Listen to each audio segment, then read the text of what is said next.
everyone, so today we're going to be talking about 10 shoujo or josei manga in my collection that I really enjoy, and also 5 more that I need to get to pretty soon. Now, I'm going to start out by saying, if you're looking for a shoujo romance series, probably not the video to click on. There are many great shoujo romance recommendation videos out there. I personally don't read a lot of romance, so I don't tend to pick it up. So this is not the video for those recommendations. But this is a bunch of shoujo and josei manga that I really enjoy and I really want to talk about. So I decided to put them all in this video and I hope you enjoy. So the first series I want to talk about is Requiem of the Rose King. This is a shoujo manga. It will be complete at 17 volumes. I believe the last volume is scheduled to come out in June. So far there are 16 out. But this is a historical, royal, dark fantasy manga is how I would describe it. It's based on the War of the Roses and one of Shakespeare's plays. That play is Richard III. I haven't read that before. I haven't read many Shakespeare plays. I've read a couple. But this is certainly very dramatic and over the top like Shakespeare's plays. It's about Richard here who is shunned by his family, specifically his mother, because he's seen as evil. And this is the story of his path to become king. So this is by Aya Kano. She has absolutely gorgeous art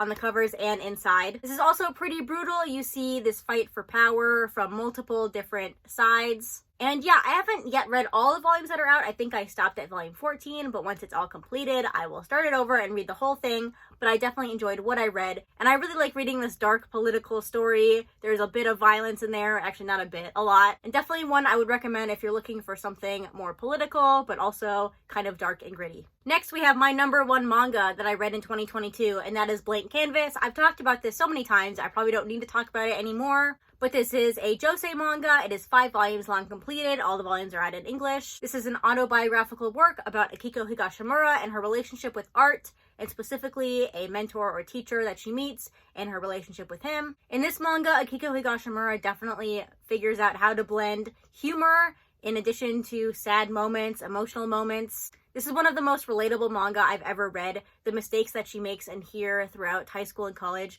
are mistakes that many people will make, and she reflects on those, and that kind of makes the reader also reflect on their own mistakes. But yeah, definitely very funny, a little bit sad, but very heartfelt, I would say. Highly recommend this one. Obviously, I said it was my #1 manga of last year. So yeah, if you're looking for something nonfiction or about art or manga making, definitely pick this one up. Another manga that really needs no introduction, I have Jonah of the Dawn. This is a shoujo manga. So far, there are 38 volumes out in English, but it is ongoing. This is an action fantasy manga about this girl on the cover here. She is a princess. She's kind of spoiled, but then on her 16th birthday, tragedy strikes, and she's forced to go on this grand adventure, make friends, learn about politics. One of my absolute favorite aspects of this manga is the large cast of characters that you grow to love. They're all unique and they all have their own quirks and backstories. Also, I'm a couple volumes behind. I think I've read through volume 34, but I've really been enjoying the more political aspects of the recent volumes.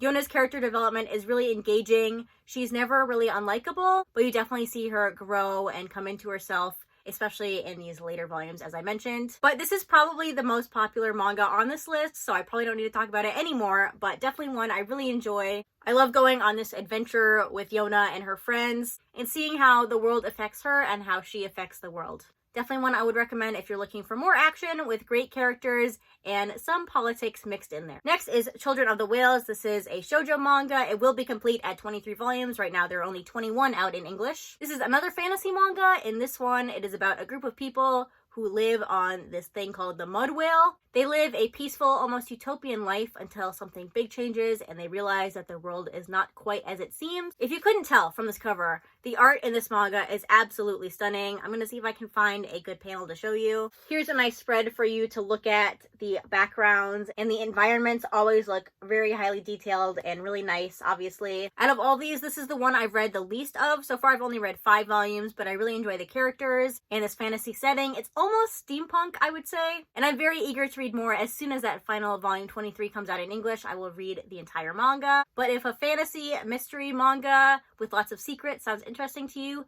definitely give this one a try. Next, we have one that I've absolutely been loving recently, and that is Something's Wrong with Us. This is a josei manga. It will be complete at 16 volumes in English. This is kind of a long synopsis, but I'll do my best to summarize it. This is basically about this girl who is seeking revenge for her mother's death through the art of candy making. Lots of drama, lots of romance, definitely. So many plot twists. Pretty much every volume ends in a cliffhanger. This is very soap opera-esque and over the top, but that's what makes it so much fun to read. It's very interesting to see all these secrets be revealed and see how different characters interact with others and what this brings about in the main story. So this one is great if you're looking for something that is highly dramatic. It will definitely keep you turning the pages, and it also has some romance in it. Next, I have Limit. This is a 6-volume long shoujo manga. It's a pretty straightforward popcorn survival manga. I call it popcorn because you could definitely read all 6 volumes in one sitting. It is very fast-paced. It's about a group of students who wake up after their bus crashes on their way to a camp of sorts. And they basically have to survive in the woods until rescue appears, but there are lots of tensions and emotions running high, and as you can imagine, that causes some drama. So yes, not anything groundbreaking here, but it was a very fun survival manga. I read it recently. Also, it has a pretty unlikable main character. Some people may be bothered by that, but I don't mind reading unlikable main characters. They add a kind of interesting aspect to a manga. Sometimes you're not really rooting for the main character, and that's interesting in a survival manga, and it also makes for a kind of different reading experience. So next, another pretty popular manga, I would say, that's Banana Fish. This is a shoujo manga. It is complete at 19 volumes in English. This is set in the 1980s. It's about a boy named Ash. He is the leader of a street gang, and he comes across this drug called Banana Fish. He also meets another boy named Eiji who gets pulled into this issue, and they try to uncover this conspiracy around the drug and how it affects other people. So this is definitely more on the action side of things in terms of the manga on this list. It also deals with some very heavy topics, so I would definitely look up a content warnings list if that is something that's going to bother you. But this is a really great action thriller manga. I don't read a lot of crime-based stories, but this one is definitely one of the better ones. It's also interesting to read a shoujo manga that was written so long ago. This was written in the 80s. You could definitely tell from the art style. Some people might be bothered by the art style. I think it's interesting to read a historical art style like that.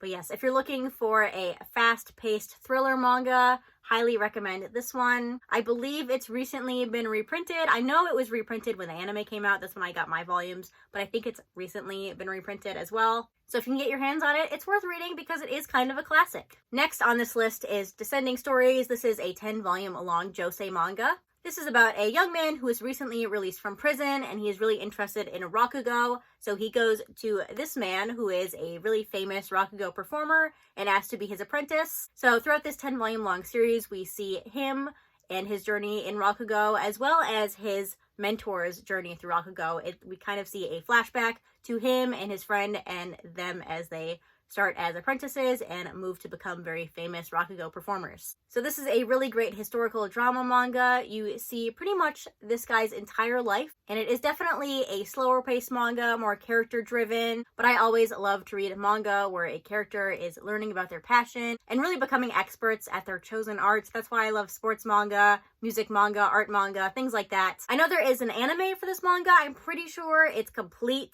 I haven't watched it. So that might be an option as well for the story, because obviously in the anime you're seeing rakugo, you're seeing it performed, you can hear the actor and their performance. I just don't watch much anime anymore, so I haven't watched it. But definitely look into that if you are an anime watcher and you wanted to consume the story. Otherwise, the manga was great for me. I didn't feel like I was missing something by not watching the anime. So yes, definitely great if you're looking for a character-focused manga. Speaking of historical drama manga, we have Oku. This is a 19-volume long Josei manga, but this takes place in Edo period Japan, or at least that's where it starts. And we are basically seeing hundreds of years of political ramifications of a red-faced pox, is what it's called, that killed a large percentage of the male population.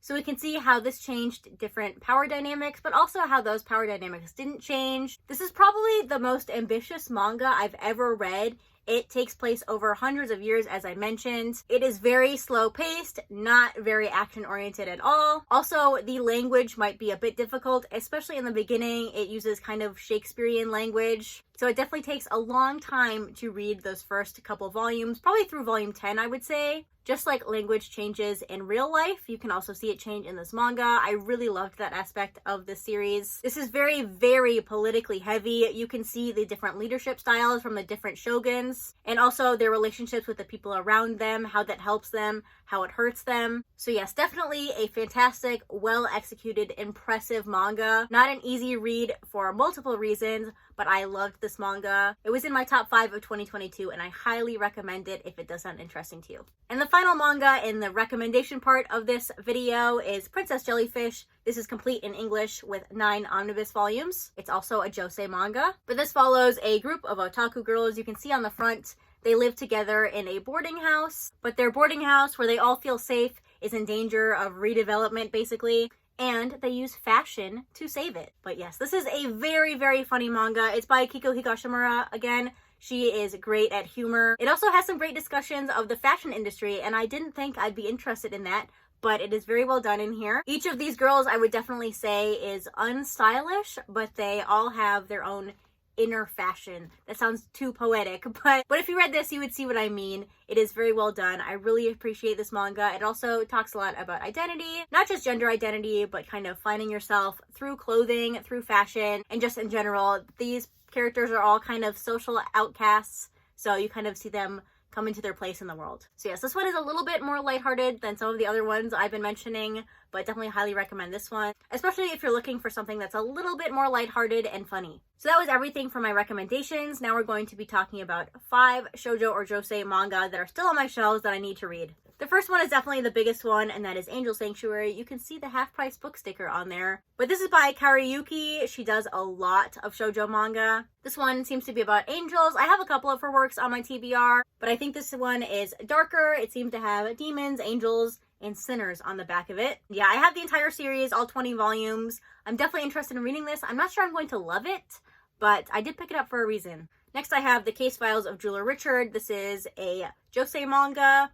Technically, it's based on a light novel. So far, there are 4 volumes out, but this one is ongoing. I don't know much about the plot, but I have heard great things about the light novel and the anime, and those sound interesting to me. But I am primarily a manga reader, so I'm excited to get to this one as well. Next, we have one I should have read like last year or 2 years ago, but that is Doll. This is by Mitsukazu Mihara. I think she writes both shoujo and josei. This is a josei manga. It's complete at 6 volumes. All I know about this is it's a short story collection about robots and androids, and that's all I need to know. I love anything that explores kind of humanity through inhuman characters. So robots, androids, Beastars with the anthropomorphic characters, vampires, zombies, anything like that. So this one sounds right up my alley. I can't believe I haven't read it yet, but I will soon, hopefully. Speaking of vampires, I have The Poe Clan. This is a shoujo manga, again, by a very prolific artist. This is Moto Hagio.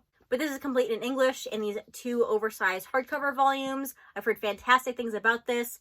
This is also about vampires, but the art, obviously, it looks gorgeous. So I should read this soon as well, hopefully. And the final one needs no introduction or explanation. It's My Love Mix-Up. I'm not even going to explain what this is about because it's everywhere. But as soon as that final volume 9 comes out in English, I will read the entire thing. I've recently heard some mixed reviews about this, but that's not going to bother me. It should be an interesting read either way. So yes, I will read that as soon as the final volume comes out. So yeah, those are all the manga I wanted to talk about in this video. If you've read any of these, let me know your comments on them down below. Or if you have any recommendations based on my list, please let me know those as well. But yeah, that's going to be everything for this video. Thank you so much for watching, and I'll see you in the next one. Bye!